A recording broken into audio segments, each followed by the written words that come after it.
Hello, welcome again to Living English. Today we're looking at ways of giving praise and again at giving instructions.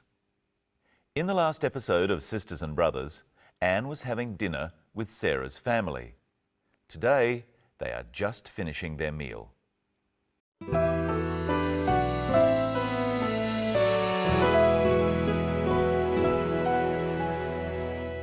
That was delicious, Anne. I'm glad you enjoyed it. Yes, it was very tasty. If you went to Singapore, you could have it every day. There you are, Mark. The advantages of travel. I thought it was absolutely superb. Thank you, Steve. What did you think, Louise? Too hot. Oh, I'm sorry. That's how we eat in Singapore. Do you want to play darts? What's that? Come on, I'll show you. Can I play too? No, Louise. Let Anne relax. She cooked dinner, so we'll clean up. You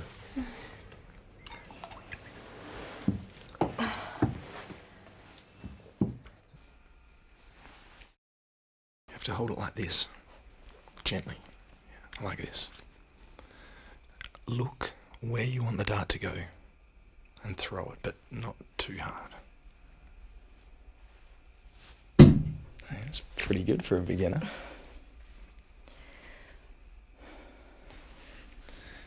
And you seem sad again. What's the matter? There's something I haven't told you. Do you know why Anne is sad? If you've been watching, you do. But Steve doesn't. Yet. Let's look at how they describe the meal.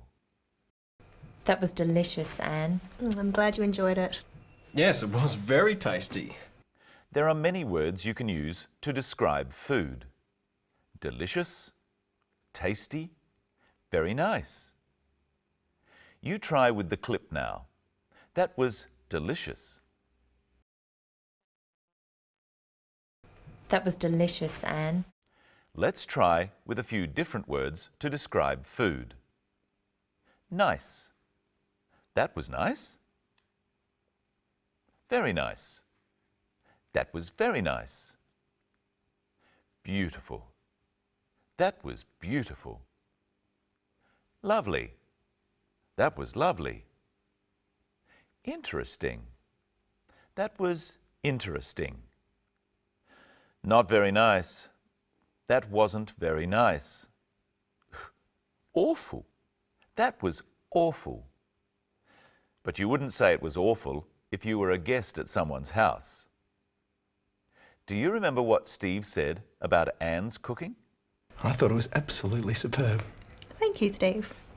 Steve said it was absolutely superb. He really liked it. Or maybe he really likes Anne. But one person at the table didn't like the meal. What did you think, Louise? Too hot. Oh. Louise thought the food was too hot. She means the food was too spicy for her. Louise uses the word too in another way. Listen. Do you want to play darts? What's that? Come on, I'll show you. Can I play too? There are two kinds of too. One of them means as well. So when Louise says, "Can I play too?" she means, "Can I play as well as Anne?" Now let's look at another little word that's very useful. So. Listen to how the word is used here. Can I play too? No, Louise. Let Anne relax. She cooked dinner, so we'll clean up. Let's look at that pattern. Anne cooked dinner, so the others will clean up, not Anne. We could also say, we'll clean up because Anne cooked dinner. Here's some other examples. Try using so instead of because. We won't go out because it's raining. It's raining. It's raining, so we won't go out. I've got to go because it's late. It's late. It's late, so I've got to go. I'll buy this coat because I like it. I like this coat. I like this coat, so I'll buy it. And here's Michelle. Hello, Michelle. Hello, Brenton. Hello, everyone. What are you going to show us today? How to explain the rules of a game to someone. In the story, Sarah's brother Steve shows Anne how to play a game called darts. Let's watch again to see how he does it. You have to hold it like this, gently, like this.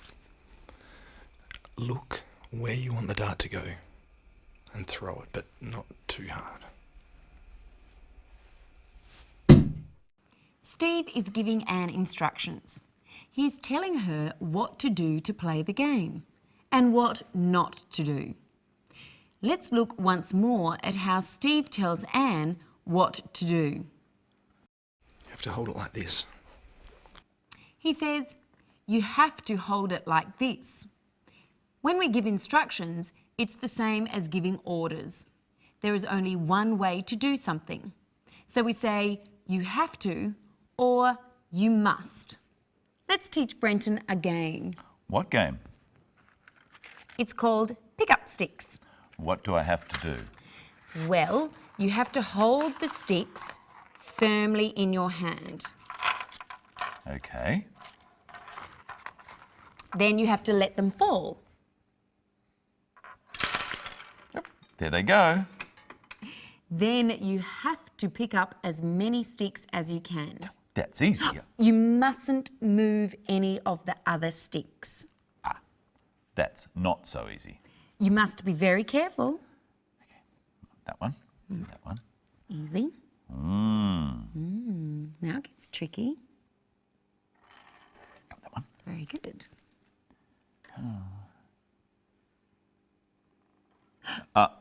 I moved one. Okay, then you must let me have a turn. Oh, okay. Let's start again. You make the sentences using you have to. Hold the sticks firmly in your hand. You have to hold the sticks firmly in your hand. Let them fall. You have to let them fall. Not too hard though. Pick up as many sticks as you can. You have to pick up as many sticks as you can. Now try some using must. Be very careful. You must be very careful. Let me have a turn. You must let me have a turn. And there were some things I couldn't do. We can use mustn't. Let's try with mustn't. Move any of the other sticks. You mustn't move any of the other sticks. Drop the sticks too hard. You mustn't drop the sticks too hard. Steve told Anne what she mustn't do too. Watch. Look where you want the dart to go and throw it, but not too hard. He tells her not to throw the dart too hard.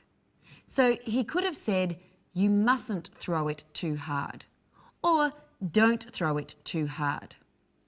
So what could we say about the sticks using don't? Let them move. Don't let them move. Pick them up yet. Don't pick them up yet. Let's look one more time at Steve talking to Anne about the darts. Look where you want the dart to go and throw it, but not too hard. He says, look where you want the dart to go and throw it. Let's look at this sentence.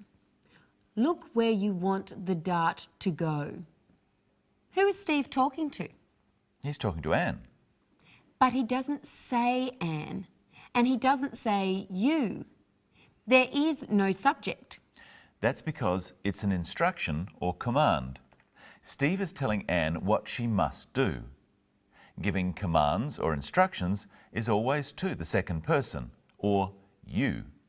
But we leave out the word you. So my instructions to Brenton for pick-up sticks can just be, hold the sticks in your hand. Let them fall.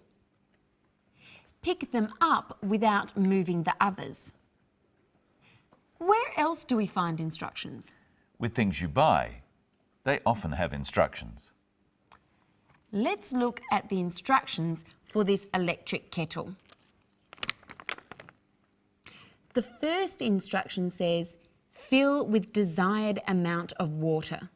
That is, put the amount of water you need into the kettle.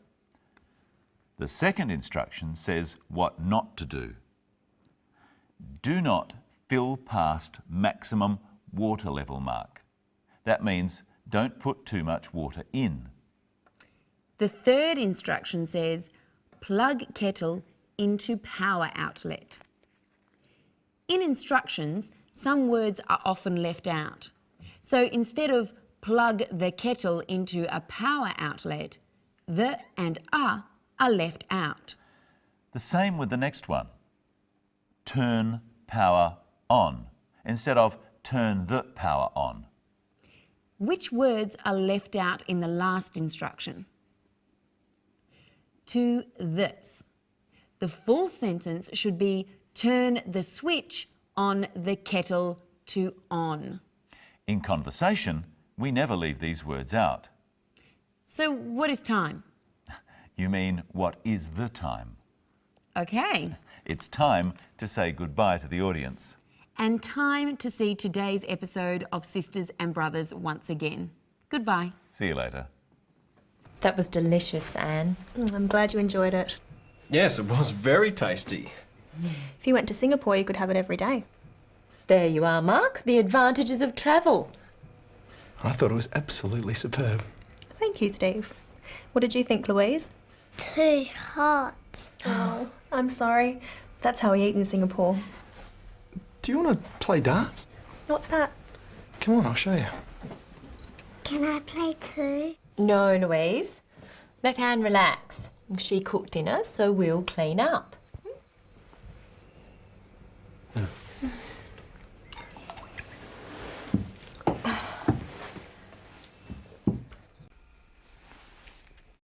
have to hold it like this. Gently. Yeah, like this. Look where you want the dart to go and throw it, but not too hard. That's pretty good for a beginner.